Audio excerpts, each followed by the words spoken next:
everybody. Hey, Will Roberts. And of course, let me just check on my sound. I had a bit of an issue with my internet today.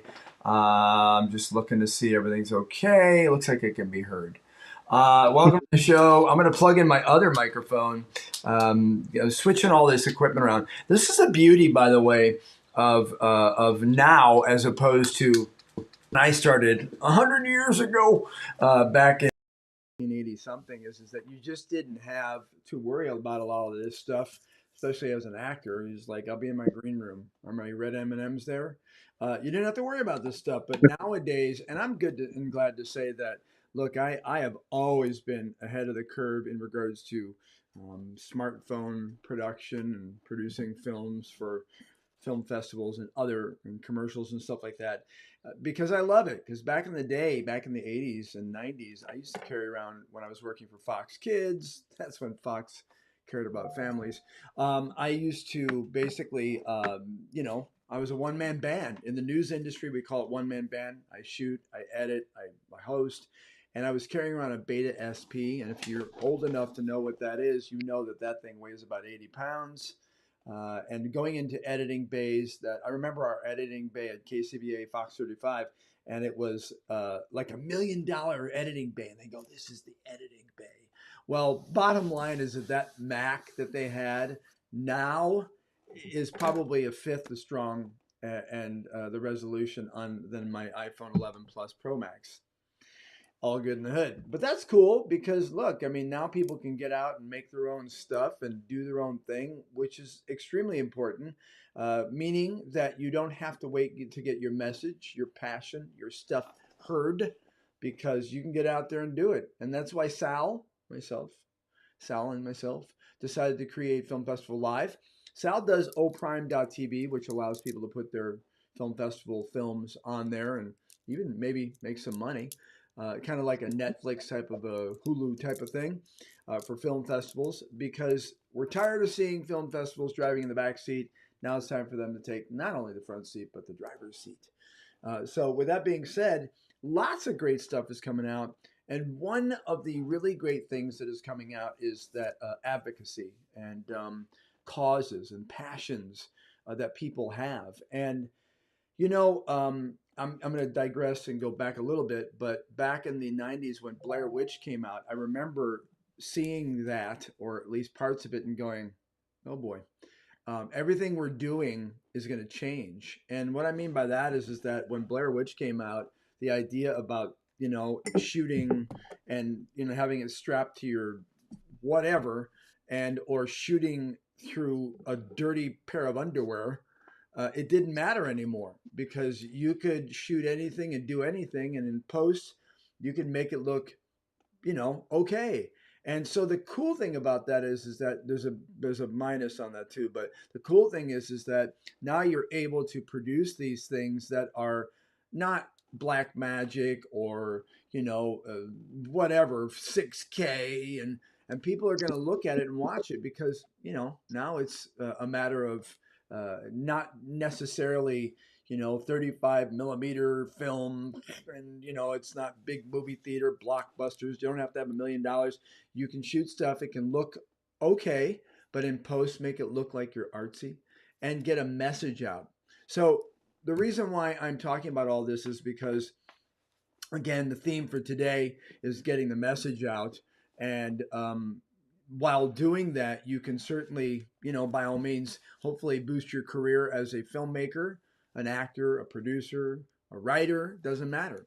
So with that being said, Sal sent me our guest for today, and I started looking at their information, Jay's information, and I'm very excited to have this gentleman on the phone or on our live stream. So by the way, if you are on filmfestivallive.com, you can see this, or you can be on our YouTube, or you can be on, oh, look, we have people saying, woohoo. All right, there's already people putting, I don't know, party noisemakers. But Jay has a very interesting story, and I'm glad that he's here to talk about it. And no hold barred, I think that's the phrase. We're going to talk about some stuff that's going to be very important because I know from friends and people in my past about this subject that I think everybody's going to be able to relate to it. So with that being said, I want you to watch this. Awesome. Wait, I have my new Stream Deck. I forgot about. I had my Stream Deck. I'm going to try to attempt. Oh, it's actually not even. Hold on a second. I'm going to try something. I'm making you wait on this because well, it's not working. That's all right. I just get to use the mouse like old school. I want you to watch this. I think you're going to definitely be able to grasp what's happening here. So here it is. Check it out.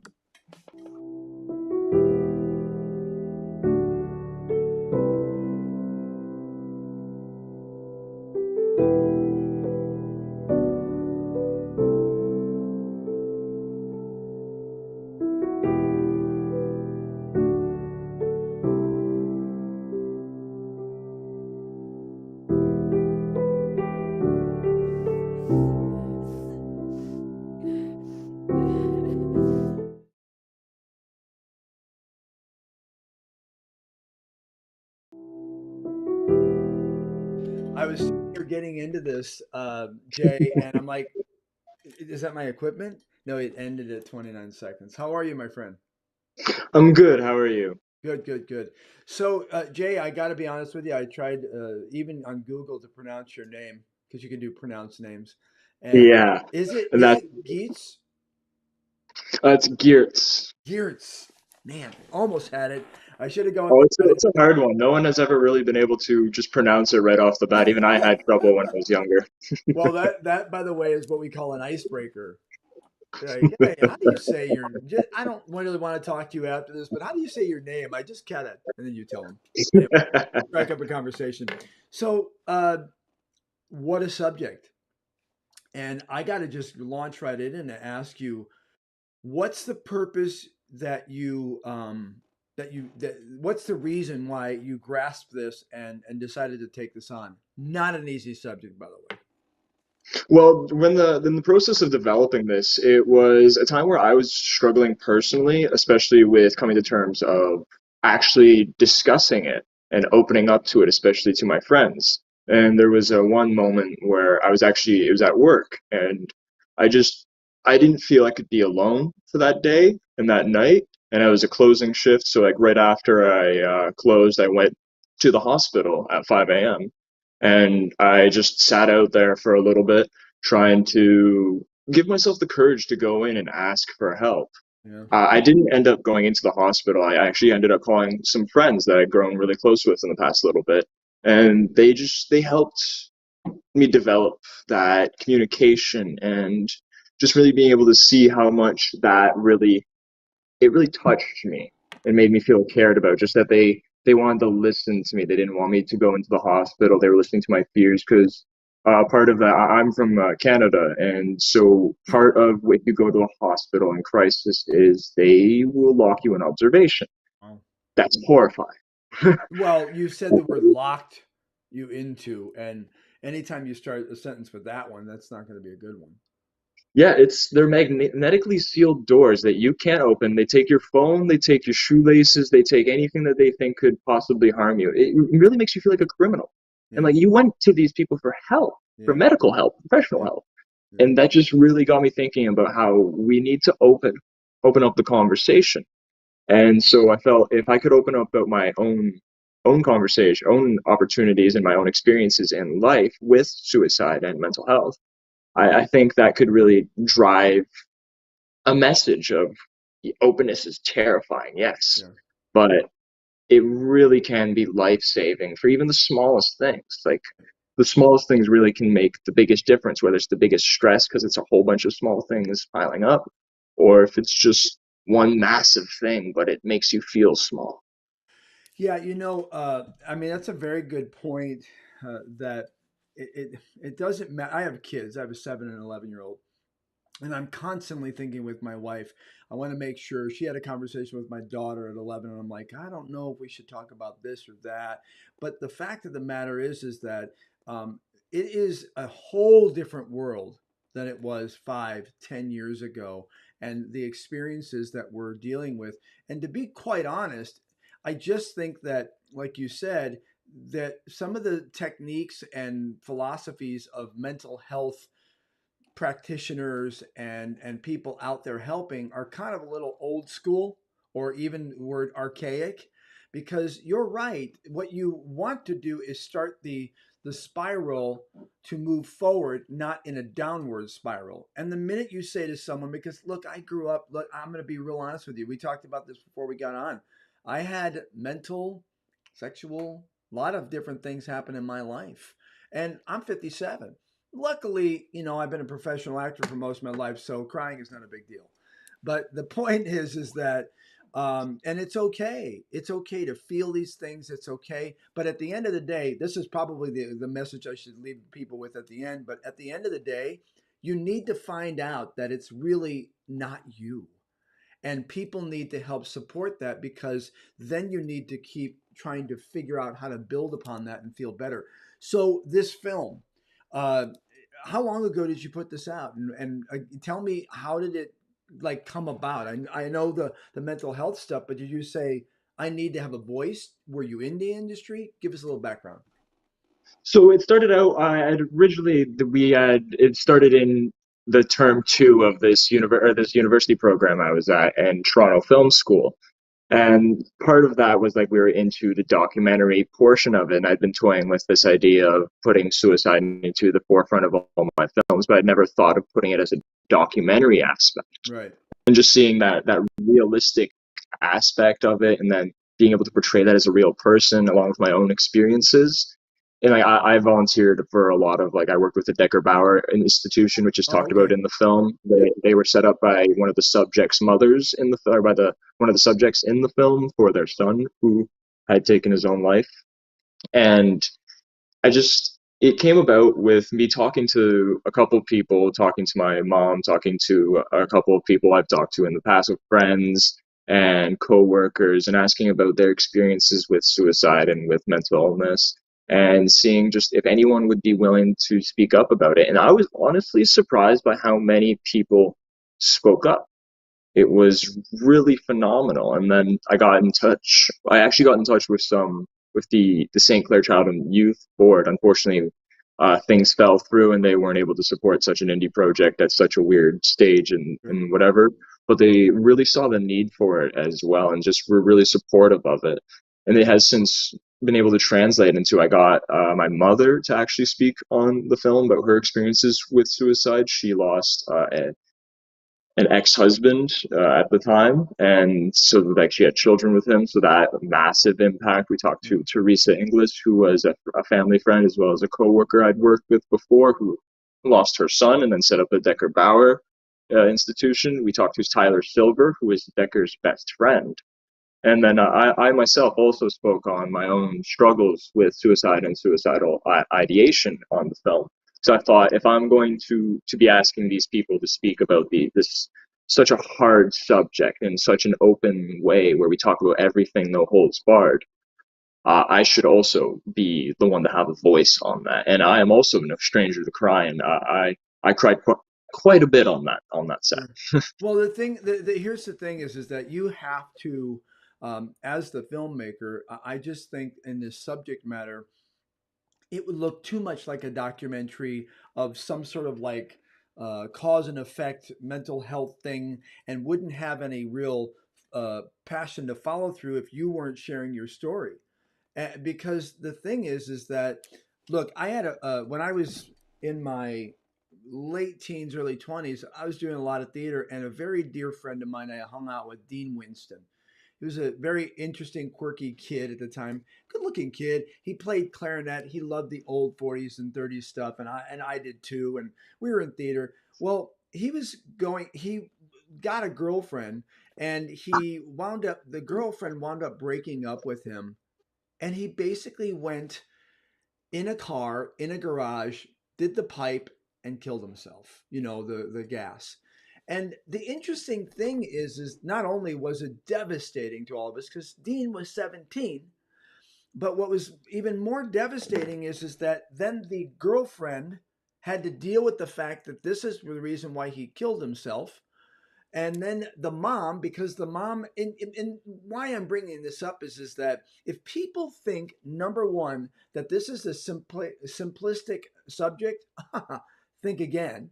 And if you don't think that there are all shapes, sizes, colors, financial levels of people, economical, whatever, then you're wrong. Because I know many people who have been well off.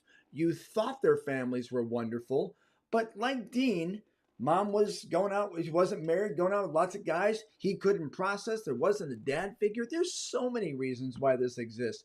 So I just want to say everybody has a story. And sometimes one of the most important things about what you've done, and I'm gonna let you talk about this in a second, is that sometimes it's important just to realize that everybody has a story, and sometimes it's worse than yours. So being compassionate and understanding is, I would see, one of the main reasons why you were able to create this, and it's been so well accepted. So let me ask you, how long ago did you put this on the film festival circuit? I did, yes. It was on the film festival circuit for about a year and a half, and I was able to get a couple awards and streaming service deals because of it. Oh wow, that's And great. actually turned into I'm currently developing another project still in the vein of suicide. It's going to be a docu-series where each episode will talk to two people who don't really seem to be connected in life. They wouldn't Sure. necessarily have ever associated, but connecting about the failure of society in their own lives, Right. as well as just the struggle of dealing with it with those different separate barriers, but still being able to connect over such a thing. We had one shoot happen about a year ago now, which we're going to use as a proof of concept for the series. But Okay. they connected on set, and this was the first time that they ever met, but they immediately they connected. They're best friends now. They stayed up till 3 a.m. that day drinking and just talking and being emotional about their various losses. Right. It was really powerful to see that connection and to continue to see it impact them now. It's amazing. Like these people, they are very different people. Like one grew up in the city, one was a ranch hand who always deals with training horses and books, and Sure. it was so powerful to see that connection just instantly happen. Right. It's amazing. Is there, just out of curiosity, is there in this docu series that you're creating, is there elements of help, of any sort of things like, is there any sort of anecdotes or anything in it that you're saying at the end or throughout it, saying this is what's happening, you might relate to this, here's what we think that might be a good opportunity to be able to help you? Is there any help in this docu series, just out of curiosity? That would be a big part of it as well, is talking about the different ways people help themselves, because one thing that works for one person might not work for another person. So if we can show the different solutions that a variety of people have used to help themselves and to be able to cope and heal themselves, I think that'll show people just, oh, this does work. It doesn't have to be like medication or Right. therapy or working out. Everyone is Yeah. different. Yeah. And so part of the goal is to show that uniqueness and to show that, yes, it is absolutely possible to get help, even if you've tried the traditional methods, because the traditional methods aren't for everyone. And No. sometimes they are. Yeah. Yeah, I've personally gone to a therapist. I'm not ashamed to admit that. I've been prescribed antidepressants. I don't take them myself. I do yoga and other things to help Yeah. compensate. But yet again, I've seen antidepressants work phenomenally. It worked amazingly for my sister for a good amount of years, and it really helped her. I could see that. But Yeah. yet again, I've seen it on the other side. I would. I'm going to be kind of more on the natural tip myself, and there's some other.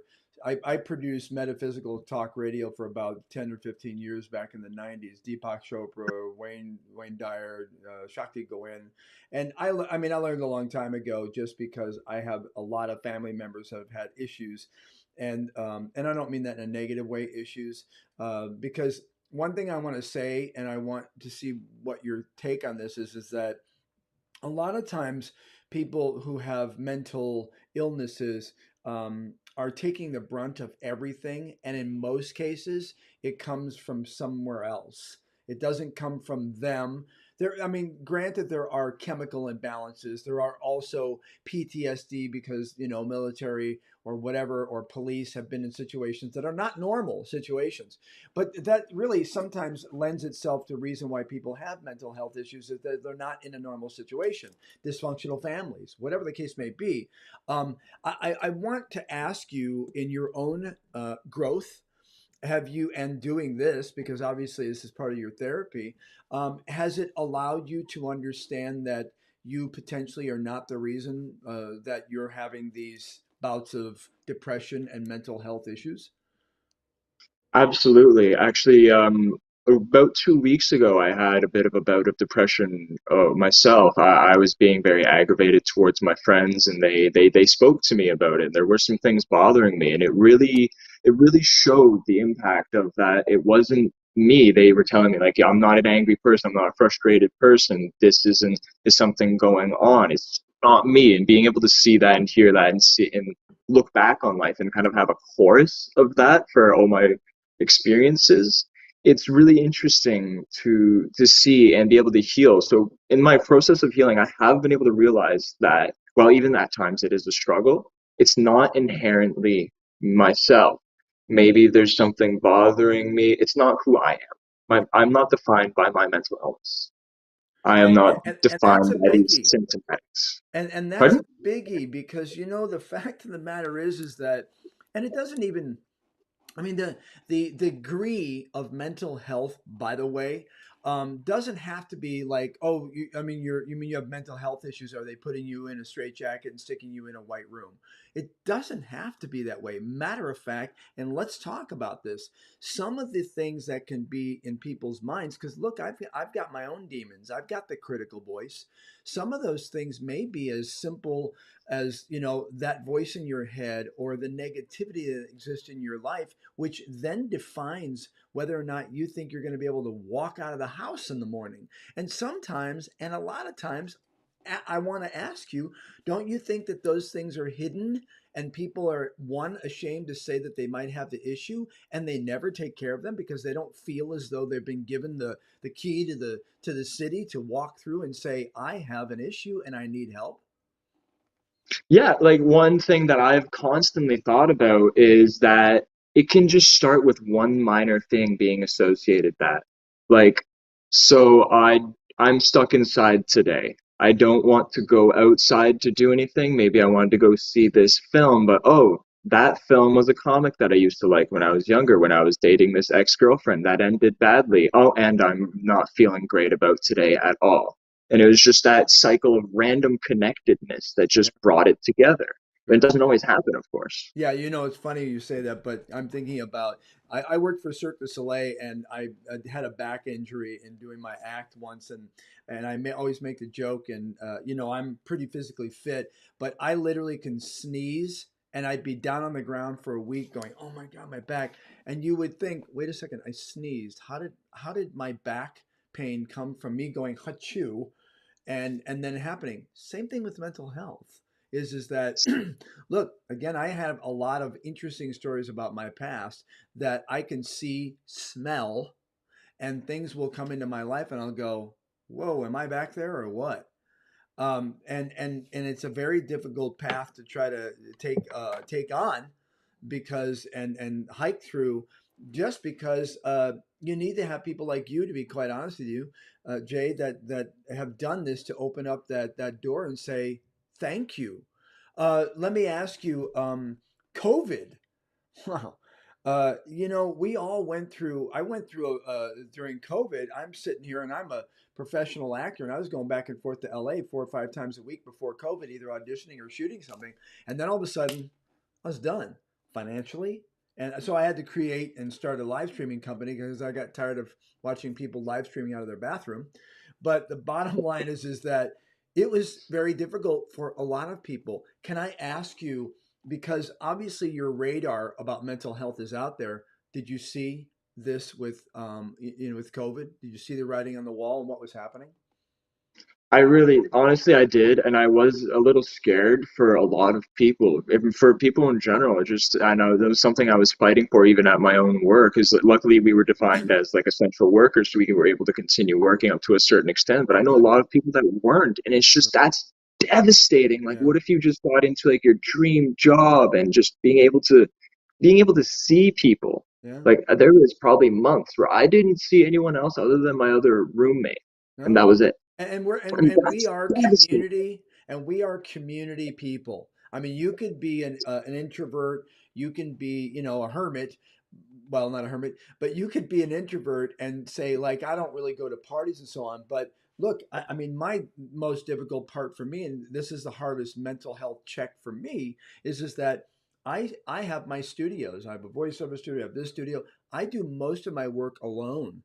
And every once in a while, my wife will come in and she'll go, "Look, I'm going to work now because she worked for colleges," and I'm like, she goes, "How you doing?" I go, this is difficult because you're sitting here. Here it is, alone. You're who are you hanging out with? Your mind, your Your critical mind. voice, your lack of you. I mean, I don't. I mean, every once in a while, I used to go out to a Starbucks and work there, even though I knew I wasn't going to get a lot of work done because there's a lot of stuff going on. But I could go, "Hey, how's it going? I don't know you." Talk to people, but COVID really was the sort of the lockdown as well on people's mental health. And I'm not gonna lie to you, my method was I did a little drinking. And, I noticed it physically, weight, also liver and stuff like that. So let me ask you this, is that moving forward with your new project, do you have anybody that's going, make this, we will get it out there? And are you going to attach an organization to it? I do have a group, like a massive support group, and I would absolutely love to attach an organization to it. I've tried reaching out to a couple different ones, and I think it would make all the Yeah. difference because it would be that professional support there. That's like, well, I'm not professionally trained for psychology or anything myself. I am Yep. an enthusiast, and I have taken like mental health first aid You're a online to storyteller. prepare. You're a Exactly. storyteller. Yeah. And so to have that professional support to be able to get that out there and show people like they are doing things. They are doing things outside of the norm, outside of the professional help of just medicating and treating people. They are actively trying to show that you can get help. You can get better in different ways. They need to show that they want people to get better, regardless of how it happens, as long as it's in a healthy, safe way for everyone.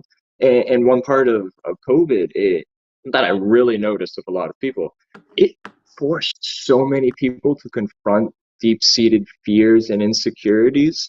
Like myself, I started this project called I'm Not Evidence. I haven't really discussed it with most people, but this is a project where we are discussing male sexual assault. Right. And this is going to be the first time I'm admitting it, but I'm the subject of I'm Not Evidence. I am a survivor of sexual assault. That was harder to say than I thought it would be. But even with having making the film, so that's something that I was forced to confront a lot harder than I had been before, and I thought I had gotten past that point in my life because it happened when I was younger. But being alone all the time, being alone with my thoughts and just constantly, it put me back into that state of blaming myself. And it's like I regressed a bit, being alone constantly, not talking about other things that were bothering me.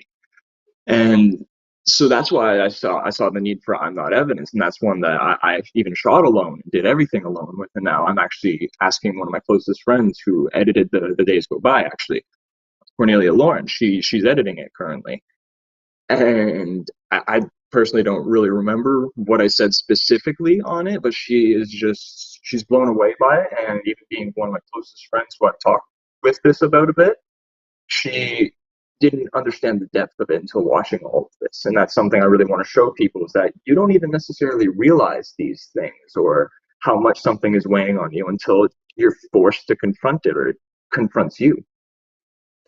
You know, first of all, if you want to get a hold of Jay on Instagram, you can see I just popped that in there. You can see it's his. And I would love to say if anyone wants to message or anything, please feel free to. I keep my private messages open. I would love to talk to anyone if they need help or if they need resources. I would be happy to send that to anyone who needs it. You know, I want to say something to you, Jay, and it will be difficult for me to say, but I want you to understand something that I think is very important. That being older than you, I went through the same sort of situation. But one of the things I did, I don't know what it is and how it possibly could even exist in my mindset based upon my family members. And look, I grew up in the South Side of Chicago, white trash, proud of it. I remember one time my parents went, "Take a look at the house. Everything in here was bought at a garage sale." I'm like, "Yeah, I don't know if that's a proud thing, but cool." But what I want to say is that I had that same sort of situation happen with a stepdad, and you know I've said that very rarely have I said it, but the things that you go through, I just want to explain to you personally the doubt, the blame, all of the things that go on. Why did I? Am I? What's going on? I just want you to know that's all bullshit. Because the fact of the matter is that, and I want everybody listening to this understanding that when people, even on a regular daily basis, say things to you that are negative, like, you know, you can't do, look, I've been doing this for 40 years. You know how many people, including my parents, have said, don't do it. You'll never make it. Those people now look at me and go, wow, you did it. And you know what? Every single day I do it, knowing that people have issues and people will use their issues against you. The more you do, Jay, the more that you bring this out in the open, there will be people who want to attack you. But you just need to know that you just keep need to do this. It's your passion, it's your understanding, it's your therapy. And look, in the mental health and the medical world nowadays, you're lucky. You're in Canada. Here in America, you know, we don't want to fucking even take care of our people because unfortunately the big boys make too much money off the band-aids and not the cure. So the fact of the matter is, Jay, is that you just keep doing this and we will help you here any way and every way we can. And if anybody out there is thinking to themselves and they're in a deep depression right now going, what did I do wrong? What did I do wrong? Stop looking at yourself and start writing down the people in your life that have been negative to you and hope to God that they're still not there. So, Jay, I want to let you know I truly appreciate you coming on the show, brother. And if there's any last thoughts you have, philosophies, I always say a little bit of free advice. Best four-letter word in the English language, free. Please take the table. There is a couple things. One thing that I've learned that I still struggle with immensely is being able to accept your own flaws, being able to accept that you don't handle this type of situation well, or maybe you are still working on accepting criticism, or maybe these type of things. It's being able to accept it. Yes, you can be mad at yourself about it, but what's that going to do for you? Is that just going to create anger towards yourself? And that's just going to make it worse for everyone. If you're angry at yourself, you're angry at the world. And if you're angry at the world, you're going to take it out on the world and the people you love. And that's not you. No, That's not human nature to be an angry, hateful person.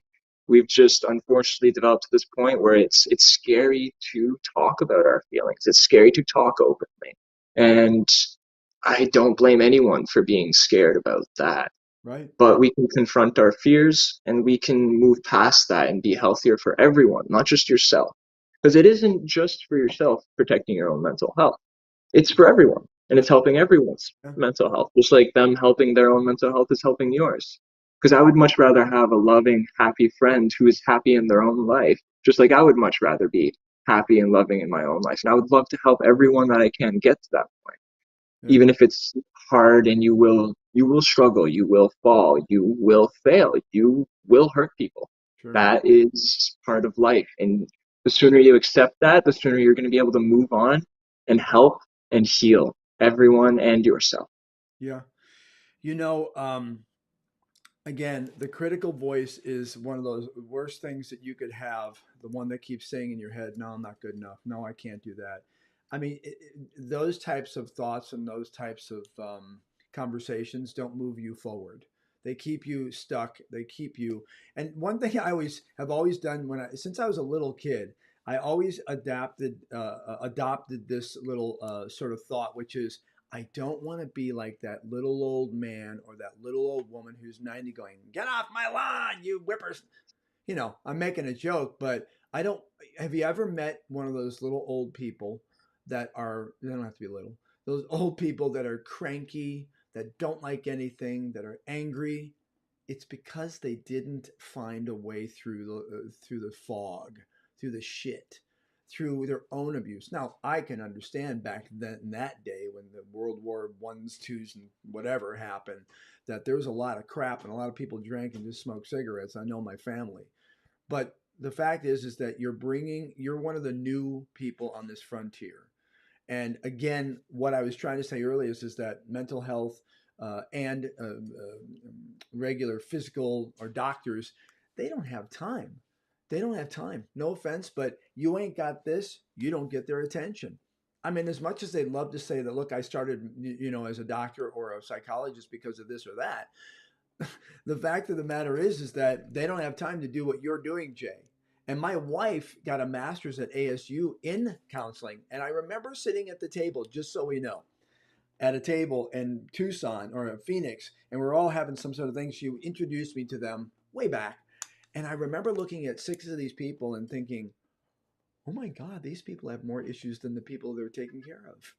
And I found, and this is a little funny side note, is I found that the people that are trying to cure the people that are needing to be cured tend to be a little more fucked up than the people that were fucked up. So with that That's being said, you have to find your own support system. exactly. And like those people, they even have their own support systems. They're not supermen. They're not No, superwomen. They're not superhero, no. powerful, invincible people. They Yeah, have their own therapists. They are required to have their own therapists. yeah. They're really there. And it's funny that last night my wife and I had a conversation about something in her work, and she said, well, and her mother said, well, you should say this and that and this. And she goes, I can't, nor do I want to. I'm not there to give my opinion. Well, in some cases I am, but in most cases I'm there to do this. Mm, what else? Because it's this that people like you and me and anybody else who's dealt with any of this stuff, suicide, sexual abuse, whatever, are really wanting to do. It's just someone to go, please, let's talk about it. Jay, I appreciate your time coming on the show. I really do. And certainly, if you're interested in getting Jay, and he said you could send him a direct message, uh, go to his Instagram right there and find him. I'm going to follow him. And if there's anything else you want to say, this is the time. I think that's all, other than if you want to reach out, honestly, do. You will be surprised. There's been times where I've reached out to people I've never expected, including my boss at work. And he took me aside and had a talk with me and made me feel so much better, made me feel not alone. Yeah, And that's ultimately all we need, is to yeah, feel not alone and feel heard. absolutely. Jay, I appreciate your time. Hang out in the green room here. I just want to say goodbye to you, but I'm going to close up the show. Hang tight. Yeah, thank you so much. Thank you for having me. Yeah, you bet. All right, everybody, that is the show. And look, I mean, normally our show is based upon, of course, filmmaking, film acting, the business writing and so on. But, it's conversations like this that I really think that I love to have because uh, one of the big things about filmmaking that's changed in the last 10 to 15 years is that everybody can do it. Back in the day in the 80s, before that, all that stuff, you would literally have to go to a studio, get them to do it, and then you'd be waiting and get it on the big screen. It was very difficult. It still is. But now, because of film festivals, as we do, filmfestivallive.com, getting your information, and as you can see now, because of technology, I'm able to talk to Jay. The last thing I want to say to you all is that, and I said this earlier, and I'm going to say it again, stop blaming yourself. Stop blaming yourself for the things that are happening. Now, obviously, you need to take responsibility if you are now doing something based upon you feeling that you've been shafted. Like when I was younger, growing up in the south side of Chicago, poor family, moved 15 times before I was 10 years old. People would say, "Hey, did you your dad, was he military?" I'd say, "No, bad checks." Funny, but sad and true. So why I'm telling you that is because I grew up hating rich people, hating rich people. Like this is, and I'm not so thrilled with the evil rich people still in our government and so on. But I'm here to tell you is that the moment that you take responsibility for the things that you are responsible for, it's liberating. And the moment that you take responsibility for your actions that you do in the future, it will then make you start being aware, like Jay has done, that it's about growth and it's about letting out that the demons. It's about being a kind person, because ultimately I really don't give a rat's ass about all the things that I'm trying to achieve as much as I care about what it's going to say on my tombstone someday. And I don't want it to say that son of a bitch was just ornery, mean, and disrespectful. And I want more people to show up at my funeral, on purpose than having to pay for that audience. I don't know. Be safe, be well, but most importantly, I want you to know. Wait, by the way, I want to acknowledge someone. Um, this young lady that you're seeing, very inspiring, great, did a great job. Well, thank you. And Jay, I learned an important lesson today. Thank you from the bottom of my heart. Yes, I love this young lady. She is one of my Facebook followers, and she's a writer. She does a lot of stuff. But, social media is a great place. But let me tell you one little last tip. If you're having issues with any of the things that are, your demons and so on, stay the fuck off of social media, because I call Facebook hate book. Um, don't look on there, because if you're having mental issues like I have had for many years, sometimes you wind up being hypochondriac. And sometimes you're thinking to yourself, oh my God, maybe I'm this and that. Social media is really meant for people to be social. And a lot of times they're not. And they're, getting out their own bullshit, and they're showing all their own stuff that, is negative. I don't recommend you start your day with social media, especially if you're having issues. You just got to get out there, be positive, move forward, and get shit done for yourself first. You're number one. Thanks for hanging out with us today. I'll see you next time on the show. Bye bye.